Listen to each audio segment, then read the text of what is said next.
Hello students, so today we are going to start the proof of Gauss theorem.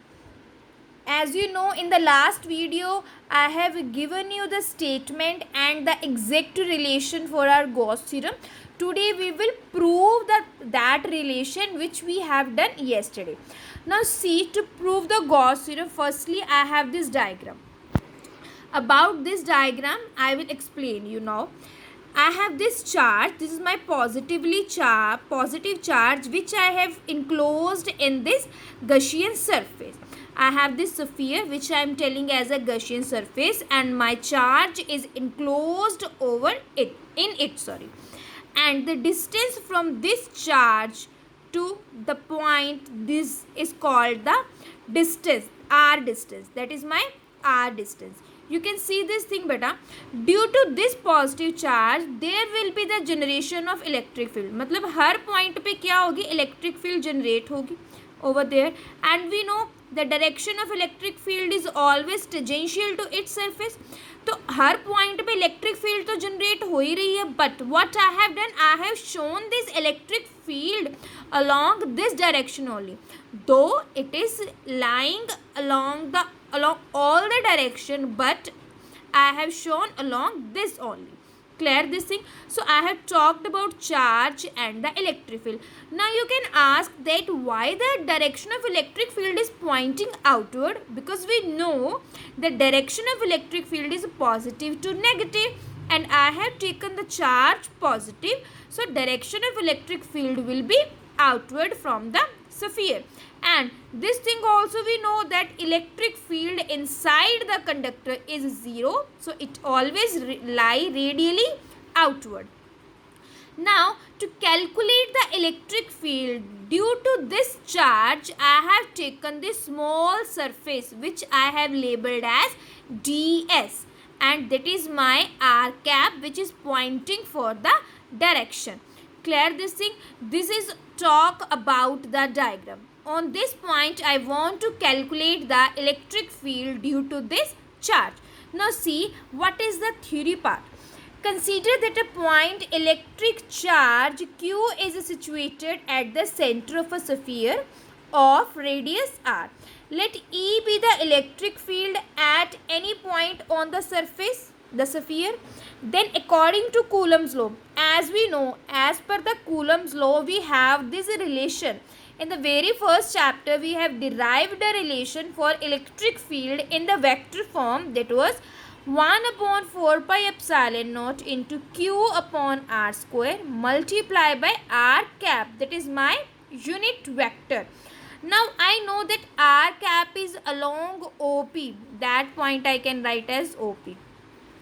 R cap is lying along OP. Now we know if charge is there, generation of electric field generation of electric field lines will take place, and if electric field lines are there crossing the surface, then there will be the generation of electric flux. As we have discussed so far, that electric flux is total number of electric field lines passing through the surface. So phi, that is electric flux. In the last video I have explained you that d phi is equal to E vector dot ds vector.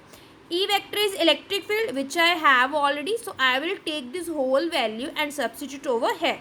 So I can write 1 upon 4 pi epsilon naught into q upon r square r cap, as it is value I have taken up to here, and ds I have taken from the flux. Clear? Now if I want to remove the dot product that we have done in class +1 also, that whenever we are removing the dot product, the angle which comes after removing the dot product is cos theta. That r unit vector or r cap and ds vector I will write in the form of magnitude. I can write them as well also, means only r and only ds, or this form. This also represents magnitude, that term also represents magnitude. So I can write 1 upon 4 pi epsilon naught q upon r square r ds cos theta. Now you can see this thing that r vector and ds vector both are lying in the same direction.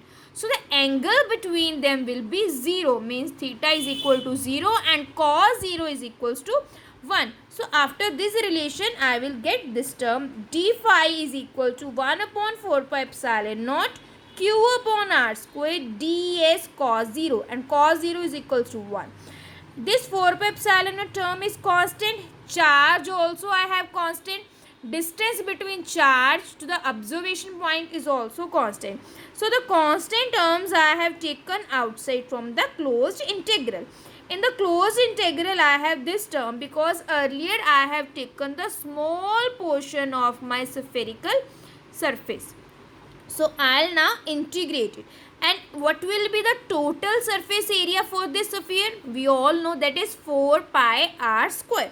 So when I'll remove this integration, on the left hand side this d will get cancelled out by this integration, and I'll be left with phi, and the integration for ds means for the spherical surface we will have 4 pi r square. This 4 pi r square will get cancelled out by 4 pi into r square, and these two terms will be left only, that is q upon epsilon naught. So at the end I got phi is equals to q upon epsilon naught, where phi is my electric flux, q is my charge, epsilon naught is the absolute permittivity of the free space, means how many electric field lines are allowed to pass through the surface. That is my absolute permittivity. That, and the second thing, how many lines are actually passing, that number of lines which are passing through the surface, that is known as electric flux. And how flux is created if electric field is there, how electric field will be generated if charge is there. So these three terms are interrelated with each other. Hope you understood whole the lecture. In the next video we will have next topic along with the numericals, and that of that derivation I have sent you a PDF too. Still, if you will feel any kind of difficulty or query, you can ask in the online video class. Thank you. Have a nice day.